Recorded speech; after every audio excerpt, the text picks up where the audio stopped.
70, 27 homers, 80 driven in.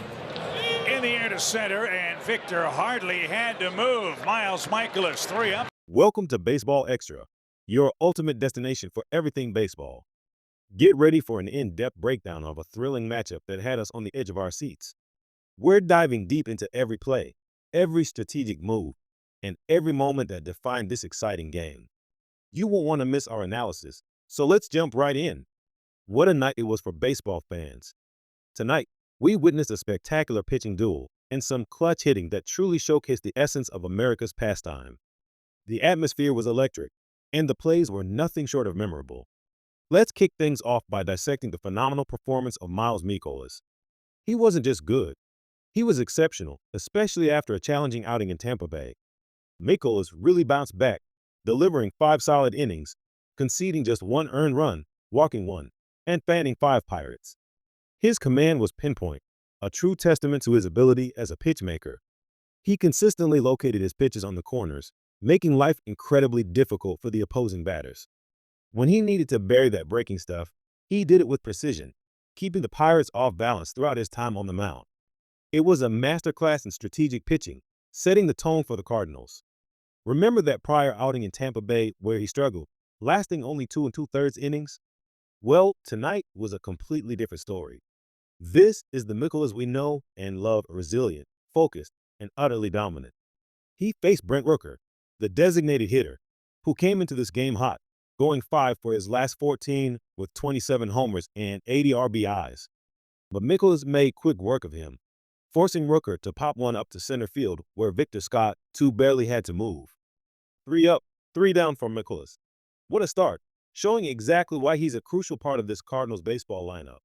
He finished his night with a solid 6-11 record and a 4.82 ERA, proving he's back and ready to lead. Now, let's talk about the Cardinals' offense, starting with a player who's been on fire, Ivan Herrera. This kid is back off the injured list and making an immediate impact. He led off with a sharp single lace to left, his 8th hit in his last 14 trips to the plate. That's the kind of momentum you want to start a game. Herrera had a stellar performance yesterday, hitting a home run to Big Mac land. He went 1 for 3 tonight, but his impact was undeniable. Unfortunately, the early momentum was stifled by a fantastic defensive play from the East. With Herrera on base, a one-hopper to shortstop Wilson led to a quick 6-4-3 double play, shutting down the Cardinals' initial threat. Luis Severino and his defense executed it flawlessly, showing their own defensive prowess. The A's offense then came alive. Shea Langeliers, the 27-year-old catcher, stepped up with 12 RBIs on the season and delivered a powerful drive to left center field. That ball rolled for a while, and Langeliers pushed for second, sliding in safely with a 1-out double. This was his 24th double of the year, and let me tell you, he runs incredibly well, not just for a catcher, but for any player. Next up was Lawrence Butler, who came into the game with hits in 5 straight. He crushed a swing and a drive to deep center. Victor Scott, too, was on the run, slowing down on the warning track, and made a spectacular catch. Langeliers didn't tag, but Butler's powerful swing showed the A's weren't going down without a fight. On the other side of the mound, Luis Severino was also dealing.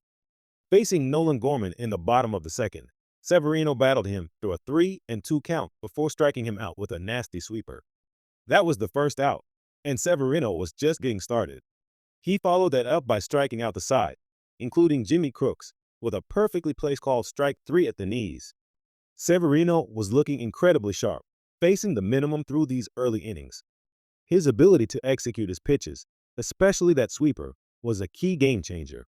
But the A's broke the scoreless tie in the top of the third. JJ led off with a line drive over Contreras into the right field corner, which was misplayed by Church. JJ took advantage, rounding second and landing safely at third with a leadoff extra base hit, Church's first big league error.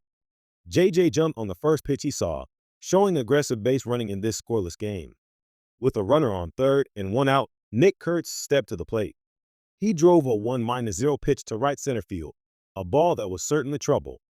Church went back, but it one-hopped the wall, and Kurtz stood up at second base as the first run of the game scored.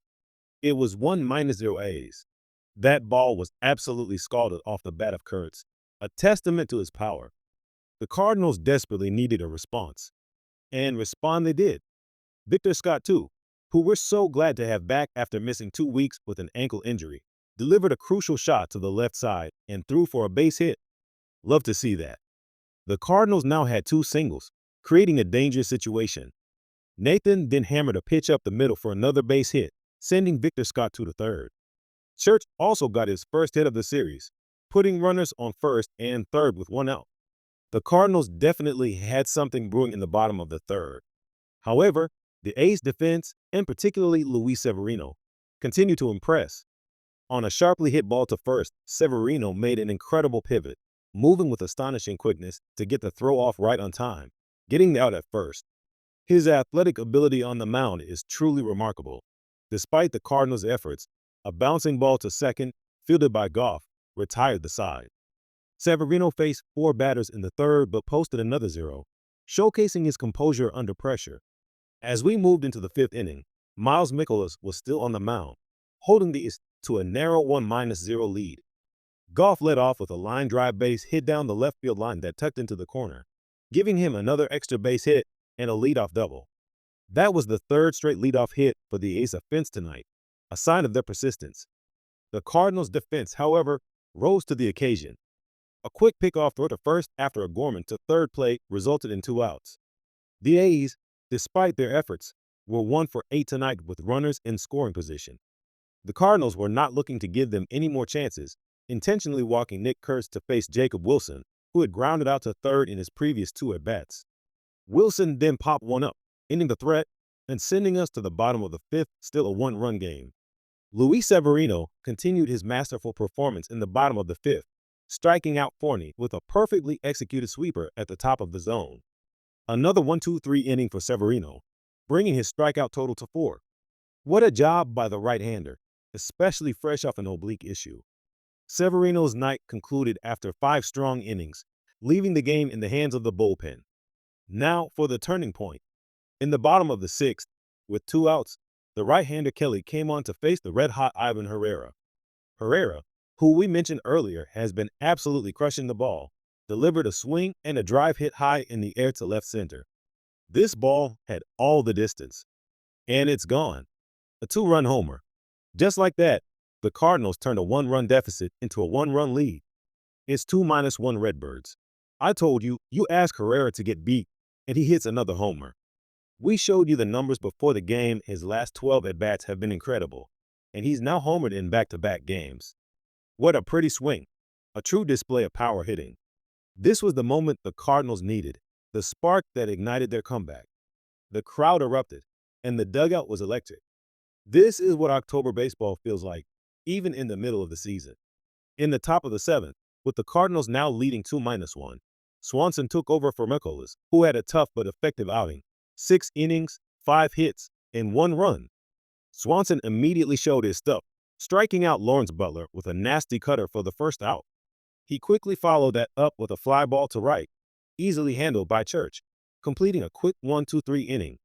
And then, in the top of the 9th, with the Cardinals clinging to a 1-run lead, Giovanni Gallegos came on to close things out. He faced Soderstrom and got him to ground out to second for the first out. Next up was Langeliers, who caught looking at a nasty breaking pitch for strike 3, 2 outs. The A's were down to the last chance. Thomas stepped to the plate, and on the ground to short, Mason Wynn made the play, throwing to first for the final out. What a game! The Cardinals beat the Athletics 2-1. Mikolas and Gallegos combined for a fantastic pitching effort, and Ivan Herrera, the Magic Man, delivered the game-winning blow in Game 2 of this series. This team showed incredible resilience and never gave up. That's it for this edition of Baseball Extra. What a thrilling game, packed with incredible baseball highlights. We saw dominant pitching, clutch hitting, and defensive gems that kept us on the edge of our seats. If you enjoyed this in-depth analysis and want more exclusive Baseball Extra content, make sure to hit that like button and subscribe to our channel. Your support helps us bring you more of the baseball action you love. Join us next time for another exciting breakdown.